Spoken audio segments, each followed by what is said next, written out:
Ahlus sunnah wal jamaah atau salafi, kata sebagian orang, mereka itu tidak paham fiqhul waqi'. Fiqhul waqi' itu artinya fikih realita, alias kejadian-kejadian realita yang harus diketahui. Ya.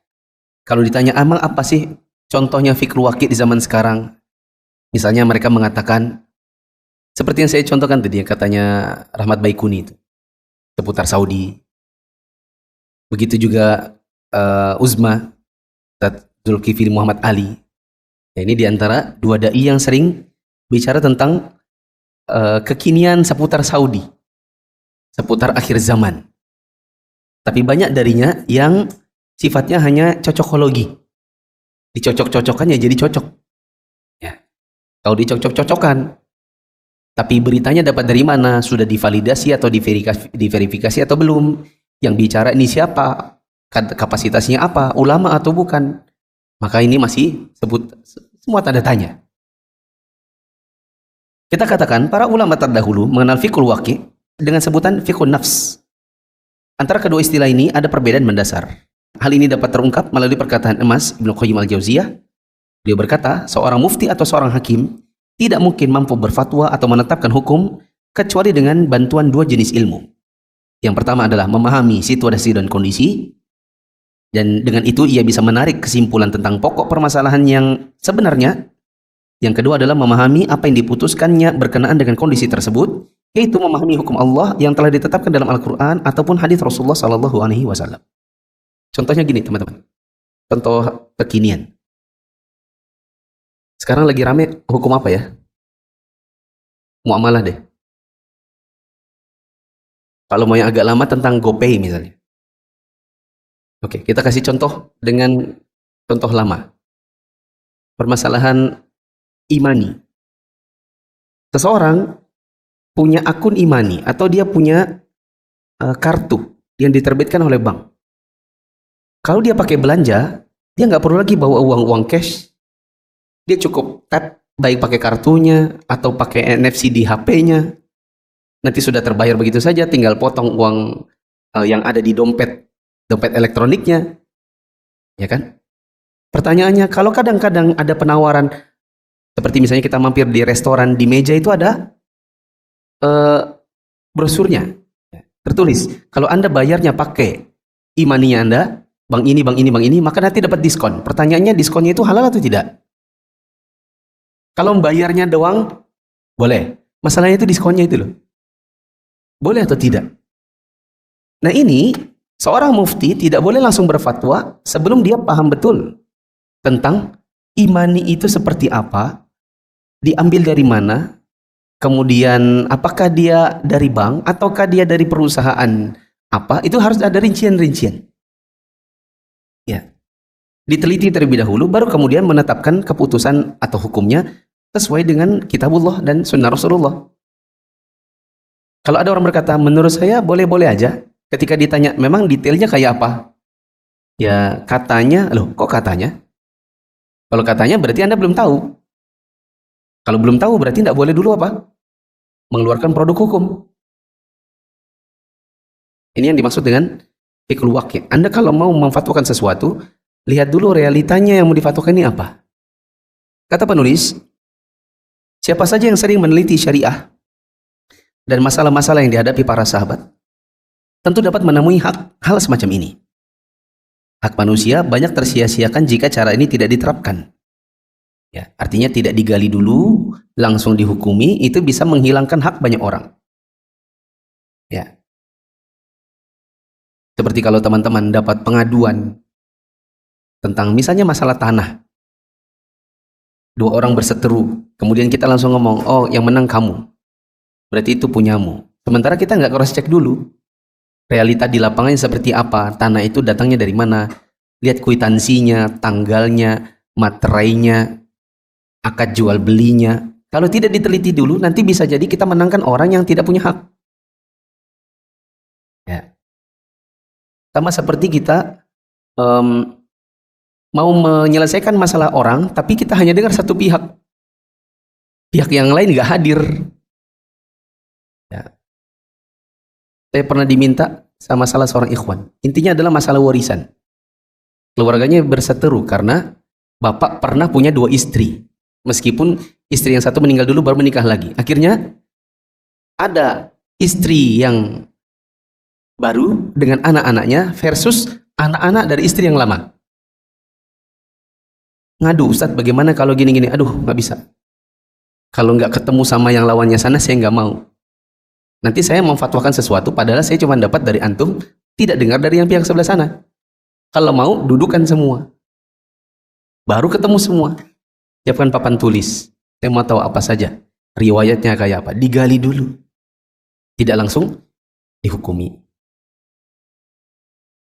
Dari penjelasan Ibnu Qayyim di atas, jelaslah bahwa beliau bicara tentang firasat yang dianugerahkan kepada seorang hakim ketika memutuskan suatu perkara yang tidak diketahui keadaan sebenarnya.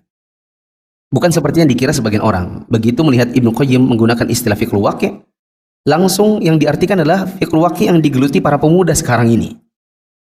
Mereka banyak menelaah dan mengikuti perkembangan berita. Oh, ternyata ketika ditanya fiqhul waqi' ini katanya sebagaimana yang disebutkan di berita SCTV, sebagaimana yang disebutkan di RCTI.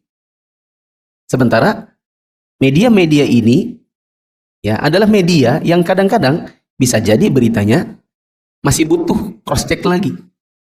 Bisa jadi beritanya masih perkembangan terkini, belum penelitian selanjutnya. Baru sampai pada tahap ini. Istri saya itu S1-nya ilmu komunikasi, bidangnya adalah bidang pemberitaan. Makanya istri saya pernah jadi news anchor. Istri saya bilang di ilmu kita di S1, kita kalau meneliti tentang bagaimana media membuat berita, kita semakin tahu betapa mengerikannya untuk mengkonsumsi berita. Ya, karena ada trik untuk bisa naikkan iklan misalnya. Karena ini lagi in, maka dibuat iklan mahal. Beritanya dinaik-naikkan terus. Ya. Begitulah kurang lebih. Saya nggak bisa membahasakannya dengan bahasa seperti istri saya, tapi intinya adalah justru kalau kita tahu bagaimana sebuah media massa meramu berita dan menyebarkan kepada masyarakat, kita justru harus semakin hati-hati untuk menerima berita. Apalagi media-media ini banyak dikuasai bukan oleh orang muslim. Ya atau tidak? Banyak pemiliknya adalah orang-orang kafir. Perkara yang kita sesalkan atas orang yang mencampurkan fiqhul waqi' dewasa ini, ya, mereka nyebur di situ, bukan karena mereka menghabiskan waktu menyelidiki makar-makar musuh. Yang kita sesalkan adalah sebagai berikut. 1. Mengadakan pembenahan umat atas dasar kerja politik. Sementara Nabi dan Rasul semuanya membenahi umat dengan kinerja dakwah. Nanti menghasilkan perdebatan. Apakah kita tidak bisa berdakwah dalam dunia politik? Jawabannya, coba tanya sama yang sudah nyemplung. Apakah jangan-jangan orang-orang di dunia politik ini, yang tadinya di dunia dakwah, begitu masuk di politik, mereka yang berubah duluan? Saya sudah contohkan tadi.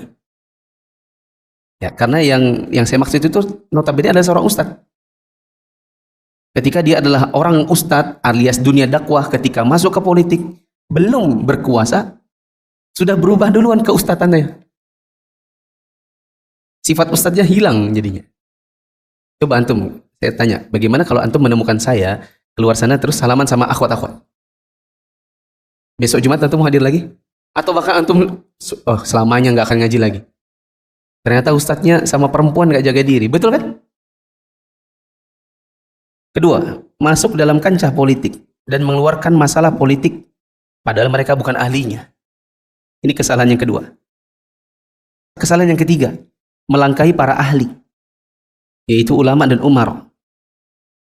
Kesalahan yang keempat, kadang-kadang mereka menghujat para ulama. Yang ulama yang dimaksud betul-betul ulama ya teman-teman. Karena ulama itu ada dua. Ada ulama rabbani, ada ulama su'. Ya. Ulama rabbani yaitu ulama yang betul-betul membangun keulamaannya di atas ilmu yang benar. Kalau di Indonesia, diksi ulama ini bahkan bisa ditempelkan kepada orang yang bahkan tak bisa baca kitab. Diksi ulama ini bahkan bisa ditempelkan kepada orang yang pintar ceramah, tapi tidak bisa baca Quran. Kadang-kadang ulama yang Rabbani di Indonesia ini dihujat. Tadi contohkan, mereka menamakan ulama itu ulama celana dalam wanita. Kalau untuk urusan jihad, kita pakarnya. Kalau untuk haid nifas, ya udah tanya sama masyayikh di sana. Kelima, kebodohan mereka terhadap jalur informasi yang mereka terima. Mereka tidak cek dan recheck terlebih dahulu. Langsung sebar. Teman-teman tahu kan, di zaman sekarang ini namanya AI. AI-nya bahkan bisa memutar suaranya Jokowi. Padahal Jokowi-nya nggak ngomong. Tahu kan? Tadi saya dapat.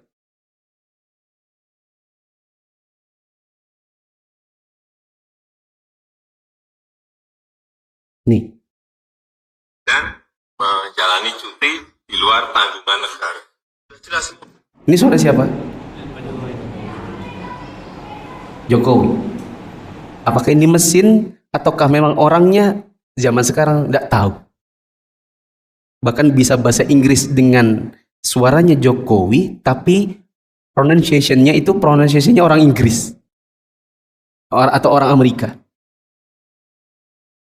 Artinya ini, kadang-kadang kita ngikut di jalur politik, kita bodoh. Karena jalur informasi yang kita terima tidak bisa dicek dan tidak bisa di-recheck. Contohnya yang tadi, ada orang bikin buletin bahwa Saudi nyerang Yaman. Tentu orang yang kuliah di Saudi, yang ngerti politik di Saudi, gergetan. Mana bisa, kok bisa Saudi dibilang nyerang Yaman, padahal presidennya Yaman datang ke Saudi, dia minta bantuan. Masa ada presiden datang, tolong dong serang negara saya? Adakah presiden seperti itu? Ya.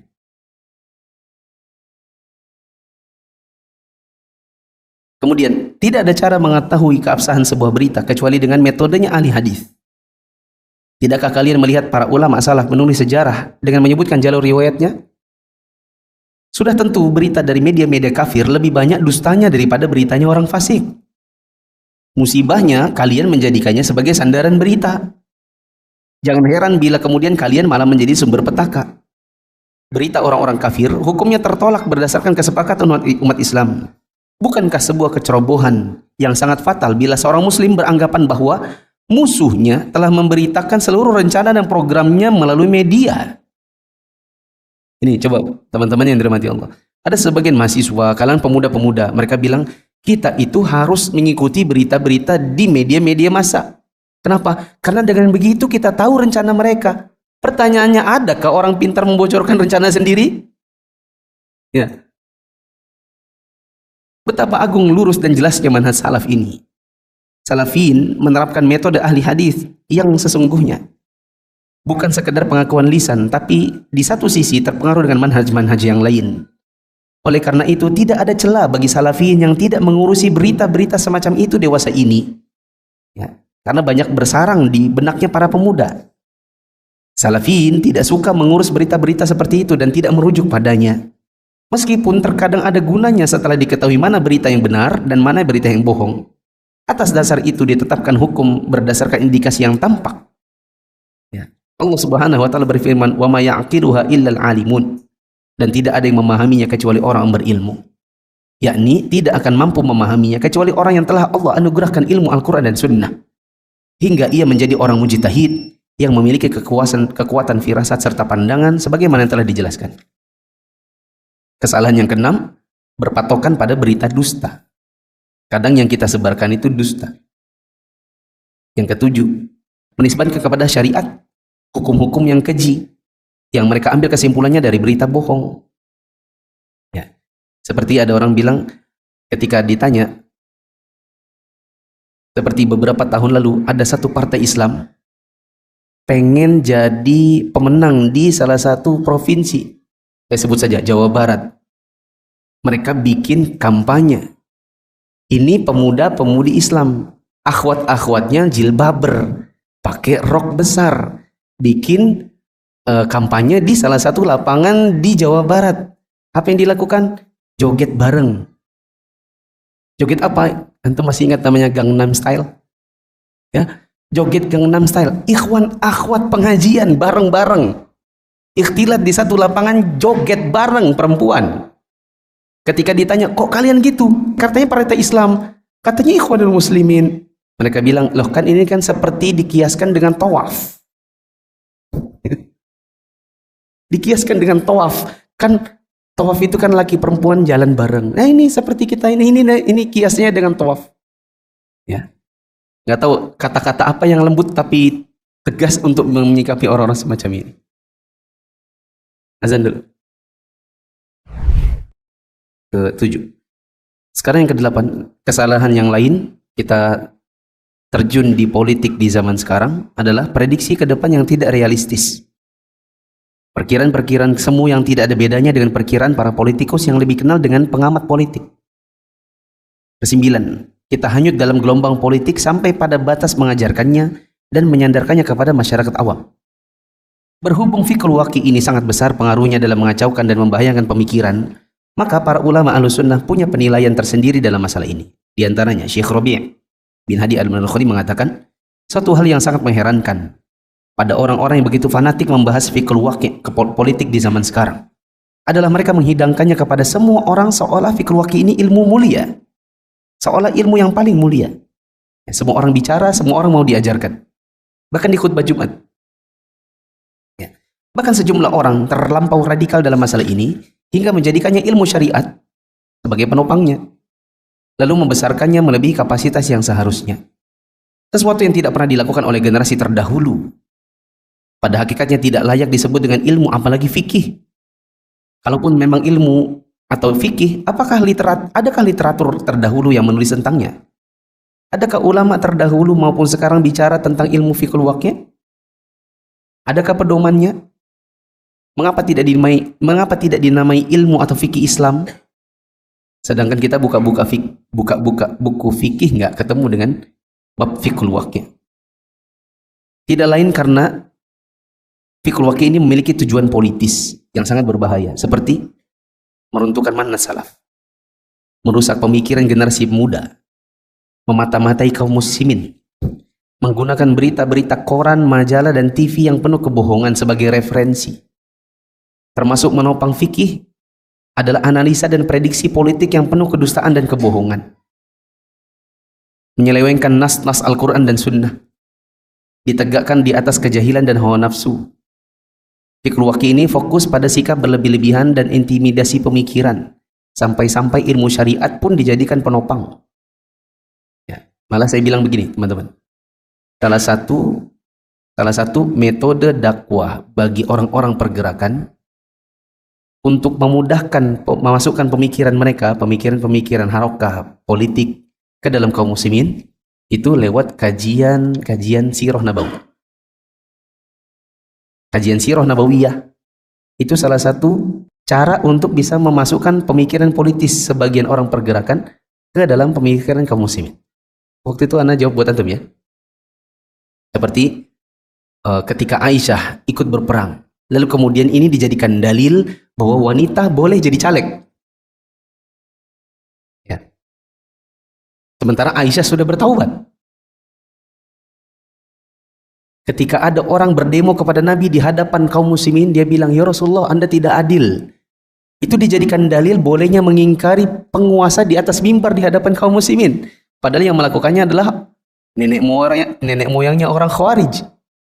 Siapa namanya teman-teman? Dzul Khuwaisirah. Ya. Nah ini kalau kita baca-baca buku sejarah Nabi, ini kalau mau dipelintir-pelintir jadi hukum-hukum politik seperti zaman sekarang bisa. Ya.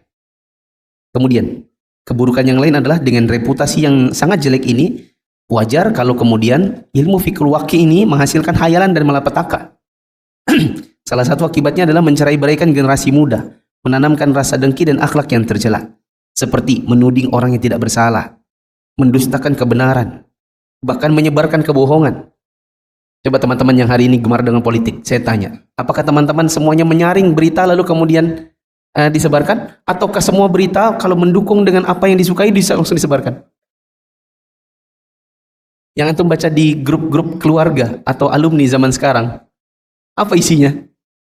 Ya, berita politik, video politik yang kadang-kadang kita nggak bisa tahu ini beneran suaranya Jokowi kah? ini beneran Anies Baswedan kah? Karena suaranya ada, videonya tidak. Ya. Kalaupun ada videonya, teman-teman tahu AI itu kan? AI itu kan bisa kelihatan meskipun suaranya si fulan misalnya. Tapi dari gerak bibir saja orang itu bisa tahu itu adalah bohong. Ya atau tidak? Pernah ngamatin enggak? Misalnya ada video, anggap saja ya videonya Jokowi misalnya. Suaranya suara Jokowi. Tapi dilihat dengan seksama, kita lihat gerak bibirnya itu kaku. Bisa kelihatan ini adalah video editan, betul? Kalau bagi sebagian orang yang tidak ngerti media kan, wih Jokowi, oh share langsung. Ya atau tidak? Wah Jokowi ngomong gini, bagi yang nggak suka share, lalu kemudian kasih caption yang jelek-jelek. Bagi yang suka share juga, kasih caption yang bagus-bagus. Kita dari zaman sekarang nggak bisa membedakan, kecuali orang-orang yang betul-betul pintar. Masalahnya sekarang yang ngomong tentang politik ini banyak yang bodoh. Tadi saya, mohon maaf bukan mengatakan ini orang-orang ini bodoh, tapi masalahnya adalah sebagian orang yang memang tidak lulus untuk ilmu perpolitikan, untuk ilmu yang kerjanya di trotoar, kerja kasar. Mereka tahu apa tentang perpolitikan? Ya, kecuali sebatas karena berita yang mereka terima dari media. Ya. Sehingga akhirnya yang disebarkan adalah berita bohong. Adapun fiqhul waqi yang dibahas oleh ulama Islam seperti Ibnu Qayyim, siyasah syar'iyyah yang tegak di atas dasar keadilan, ya, maka tentu kita sambut positif. Ya, dan yang bicara seperti ini hanyalah kalangan para ulama. Wallahu a'lam.